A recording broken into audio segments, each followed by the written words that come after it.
তিনটি নল A B O C একত্রে 6 ঘন্টায় একটি চৌবাচ্চাকে জলপূর্ণ করতে পারে। 2 ঘন্টা একসঙ্গে খুলে রাখার পর সি নলটি বন্ধ করে দেওয়া হলো এবং এ ও বি নল দুটি চৌবাচ্চাটিকে পরবর্তী 7 ঘন্টায় পূর্ণ করে। শুধুমাত্র সি নলটি কত সময় চৌবাচ্চাটিকে পূর্ণ করতে পারবে সেটা জানতে গেছে। তাহলে দেখো প্রথমে বলে দেওয়া আছে এ প্লাস বি প্লাস সি চৌবাচ্চাটিকে 6 ঘন্টায় ভর্তি করে একত্রে।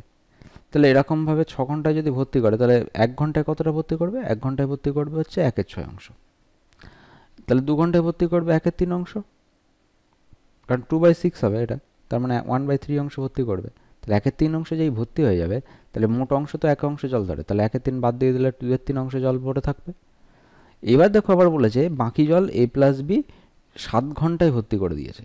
তাহলে 2/3 অংশ ভর্তি করতে সময় নেয় 7 ঘন্টা, তাহলে 1 অংশ ভর্তি করতে সময় না কত নেবে? 21/2 ঘন্টা।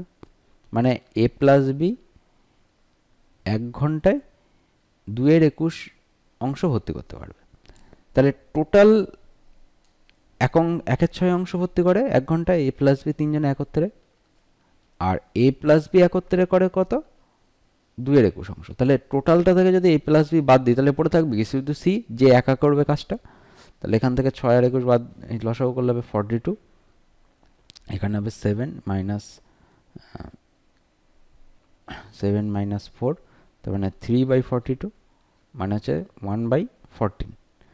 তাহলে সি, এটা হচ্ছে সি এর, সি অ্যালন করবে, ঠিক আছে? তো অ্যালন, তাহলে সি অ্যালন কত করবে? 1/14 অংশ 1 ঘন্টায় করবে। তাহলে 1 ঘন্টায় যদি 1/14 অংশ করে টোটালটা করবে কত? 1 অংশ করবে হচ্ছে 14 ঘন্টায়। এটা হচ্ছে আমাদের অ্যান্সার।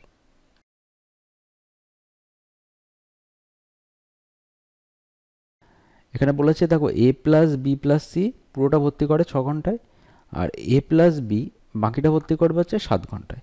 তাহলে এলসিএম অফ 6 আর 7, এদের এলসিএম কত হবে? 42। তাহলে টোটাল ওয়ার্ক ডাউন হচ্ছে আমাদের 42 ইউনিট, এটা কিন্তু। তাহলে এফিসিয়েন্সি কত হবে?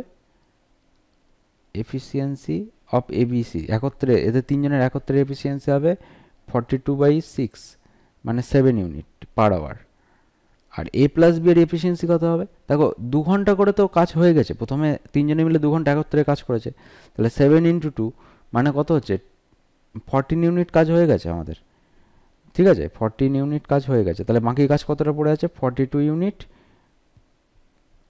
মাইনাস 14 ইউনিট, তাহলে হচ্ছে 28 ইউনিট কাজ পড়ে রয়েছে আমাদের।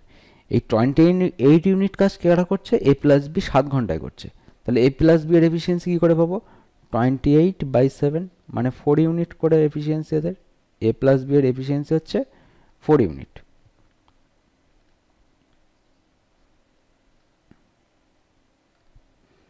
ঠিক আছে? তাহলে প্রত্যেক ঘন্টায় কাজের কর্মদক্ষতা হচ্ছে 4 ইউনিট, আর এ প্লাস বি প্লাস সি এর কর্মদক্ষতা হচ্ছে 7 ইউনিট। তাহলে সি এর কর্মদক্ষতা কত? সি এর 1 ঘন্টার কর্মদক্ষতা, তাহলে সি এর এফিসিয়েন্সি হচ্ছে 7 - 4, মানে 1 ঘন্টার হিসেবে আমরা বের করে নিচ্ছি। তাহলে 3 ইউনিট হবে সি এর এফিসিয়েন্সি।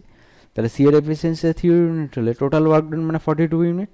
42 সি, তাহলে একদিন এই পুরো কাজটা কত দিনে করবে? সি 42/3, মানে 14 দিনে, 14 দিনে কাজটা হচ্ছে সি করে ফেলবে। এটা হচ্ছে আমাদের অ্যান্সার। দুটো পদ্ধতি করলাম।